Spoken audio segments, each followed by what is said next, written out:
देश विरोधी कामों में जिसका भी नाम सामने आएगा, केंद्र की नरेंद्र मोदी सरकार की तरफ से उसे बख्शा नहीं जाएगा। जो भी मुमकिन एक्शन देश विरोधियों पर लिया जा सकता है, केंद्र उस पर वार करने से कभी नहीं कतराएगा। इसी पॉलिसी पर काम करती है नरेंद्र मोदी सरकार। अब केंद्र सरकार का centre for policy research think tank का FCRA लाइसेंस निलंबित करने वाला एक्शन ही देख लीजिए। बुधवार 1 मार्च को गृह मंत्रालय ने CPR के FCRA लाइसेंस को निलंबित कर दिया। FCRA वही कानून है जो विदेशों से व्यक्तियों और संगठनों को मिलने वाले वित्तीय योगदान को नियंत्रित करता है।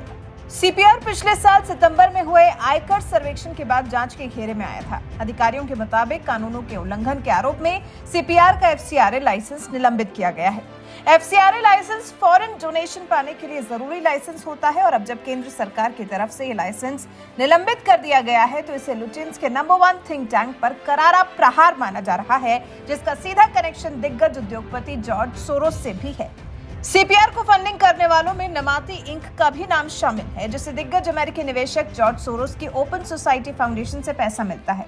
सोरोस ही वो शख्स हैं जो OSF के जरिए दुनिया भर के थिंक टैंक और सिविल सोसाइटी ग्रुप्स को वित्तीय मदद मुहैया कराते हैं। और सोरोस को तो आप जानते ही हैं। जॉर्ज सोरोस PM मोदी पर लोकतांत्रिक नहीं होने का आरोप लगा चुके हैं। हालांकि सरकार ने सोरोस के बयान पर तीखी प्रतिक्रिया दी थी और इसे विदेशी धरती से भारत के लोकतांत्रिक ढांचे को कमजोर करने की कोशिश करार दिया था।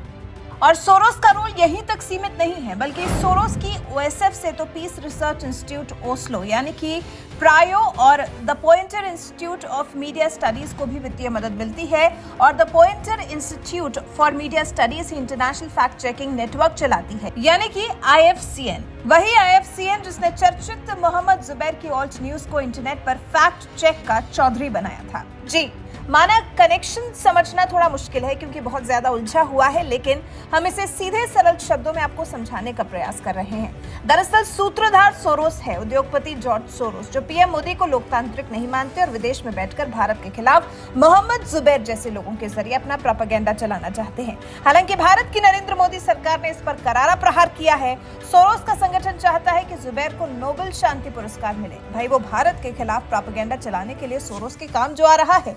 अब समझते हैं कि आखिर मोदी सरकार के खिलाफ क्या है ये एजेंडा। मोदी सरकार के खिलाफ सोरोस का क्या है एजेंडा? दरअसल कहा गया कि विदेशी चंदे में से कुछ हिस्सा टैक्स के तौर पर सरकार को देना होता है, लेकिन जिस CPR पर कार्रवाई हुई है वो CPR पिछले 5 साल से विदेशी चंदे का कुछ हिस्सा टैक्स के रूप में सरकार को नहीं दे रहा था। चाणक्यपुरी में मोदी सरकार की नीतियों के खिलाफ एजेंडा तैयार किया जा रहा था। ये चीन, सोरोस और कम्युनिस्ट समर्थक संगठन है।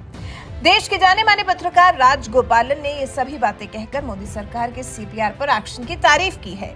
CPR को नमाती इंक से भी डोनेशन मिलता है। साथ ही कई अन्य विदेशी संगठन भी CPR को डोनेशन दे रहे थे, लेकिन अब जब डोनेशन लेने वाले लाइसेंस को ही मोदी सरकार की तरफ से रद्द कर दिया गया है तो इसे CPR और मोदी सरकार के खिलाफ प्रोपेगेंडा चलाने वालों की कमर तोड़ने वाला एक्शन करार दिया जा रहा है। आधिकारिक दस्तावेजों के अनुसार बिल एंड मिलिंडा गेट्स ने थिंक टैंक को अक्टूबर 2022 से दिसंबर 2022 के बीच में सबसे ज्यादा दान दिया। द ओक फाउंडेशन और वर्ल्ड रिसोर्सेज इंस्टीट्यूट भी उसे दान देने वालों में शामिल थे।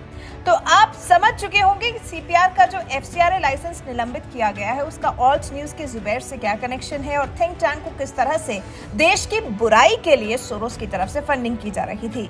ये एक तरह से सोरोस की स्ट्राइक टीम थी जिसे मोदी सरकार ने ध्वस्त कर दिया है। वैसे मोदी सरकार के इस एक्शन पर आपका क्या कुछ कहना है? अपनी राय हमें कमेंट कर जरूर बताएं।